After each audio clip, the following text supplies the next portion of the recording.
हजरत आयशा रजी अल्लाह ताला अन्हा को इज्जत के साथ मदीना वापस भेजने के बाद इमाम अली अलैहिस्सलाम ने एक बार फिर उम्मत को जोड़ने की कोशिश शुरू की। बसरा को कंट्रोल में लेने के बाद आपने फौरन हुक्म दिया कि अब मुसलमान मुसलमान का खून नहीं बहाएंगे। लेकिन यह सुकून ज्यादा देर टिकने वाला नहीं था, क्योंकि शाम यानी सीरिया में एक ऐसा शख्स बैठा था जो इस पूरे फितने को अपने फायदे के लिए इस्तेमाल करना चाहता था। उसका नाम था मुआविया बिन अबू सुफियान। मुआविया हजरत उस्मान रजी अल्लाह ताला अन्हा का रिश्तेदार था और हजरत उस्मान की शहादत के बाद उसने एक ही नारा बुलंद कर दिया, पहले उस्मान के कातिलों को सजा दो, फिर अली की बैत होगी। लेकिन असल हकीकत कुछ और थी। मुआविया को ना इंसाफ चाहिए था, ना उस्मान के कातिल। उसे चाहिए थी खिलाफत। मुआविया जानता था कि अगर उसने सीधे खिलाफत मांगी तो कोई उसका साथ नहीं देगा, इसलिए उसने हजरत उस्मान के खून को एक सियासी हथियार बना लिया। उसने दमिश्क की मस्जिदों में हजरत उस्मान की खून से सनी कमीज लटकवा दी और लोगों से कहा, देखो यह अली की खिलाफत का नतीजा है। जबकि हकीकत यह थी कि हजरत उस्मान की शहादत इमाम अली के खलीफा बनने से पहले हो चुकी थी। इमाम अली अलैहिस्सलाम ने मुआविया को खत भेजा, तुम उम्मत में फितना फैला रहे हो, बैत करो फिर इंसाफ होगा। लेकिन मुआविया ने इनकार कर दिया।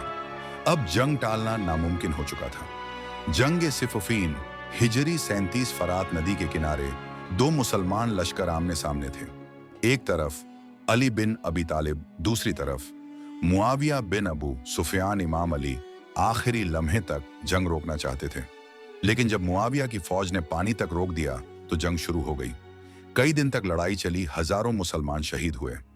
जब मुआविया की हार तय दिखने लगी तो उसने एक बहुत बड़ा चाल चली। उसके सिपाहियों ने नेज़ों पर कुरान उठा लिए और चिल्लाने लगे, हम अल्लाह की किताब पर फैसला चाहते हैं। इमाम अली समझ गए कि यह एक धोखा है। आपने फरमाया, यह लोग कुरान नहीं चाहते, ये तो सिर्फ वक्त खरीद रहे हैं। लेकिन अफसोस, इमाम अली के अपनी फौज के कुछ लोग इस धोखे में आ गए और जंग रोकने पर मजबूर कर दिया। तहकीम और सबसे बड़ी साजिश फैसले के लिए दो हाकिम चुने गए, इमाम अली की तरफ से अब्बू मूसा अशरी, मुआविया की तरफ से अमर बिन आस। अब्बू मूसा सादे दिल के थे, जबकि अमर बिन आस सियासत का माहिर खिलाड़ी। अब्बू मूसा ने ऐलान किया, हम अली और मुआविया दोनों को हटा देते हैं। लेकिन अमर बिन आस ने पलटवार किया, अब्बू मूसा ने अली को हटाया और मैं मुआविया को खलीफा बनाता हूं। यहीं से इमाम अली की खिलाफत और ज्यादा कमजोर हो गई। खारिजियों का ज़हूर इमाम अली की ही फौज से एक नया फितना निकला। खारिजी जो कहते थे, हुक्म सिर्फ अल्लाह का है, अली और मुआविया दोनों गलत हैं। इमाम अली ने इन्हें समझाया, लेकिन जब इन्होंने मासूमों का कत्ल शुरू कर दिया तो मजबूरन जंग नहरवान हुई। इमाम अली ने खारिजियों को हरा दिया, लेकिन उनमें से एक बच गया। शहादत 19 रमजान फज्र की नमाज इमाम अली अलैहिस्सलाम मस्जिद कूफा में सजदे में थे।